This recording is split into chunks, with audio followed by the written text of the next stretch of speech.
2 from Mission Viejo, Neva Phillips. In lane number 3 from SoCal, Jillian Ascari. In lane number 5 from Riverside, Alyssa Bion. In lane number 6 from LA Swim Club, Isabella Zhang. In lane number 7 from Spartans, Meredith O'Grady. In lane number 8, swing unattached, Julia Balot. And your top swimmer from SoCal, in lane number 4, Claire Wilson.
This is on a tight field here, but lane number 6, early race with a breaststroke leg. That's Isabella Zhang from LA Swim Club.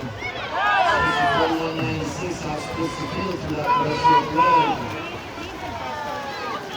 And she looks like she's coming off that breaststroke leg into her 8-star freestyle leg. Isabella was in 2:27.63 this morning. Lane number 3 is Jillian Ascari from SoCal, starting to make a move pretty strongly there for second. She's going to run out of room, and it looks like it's going to be lane number 6. That's Isabella Zhang, 2:24.1.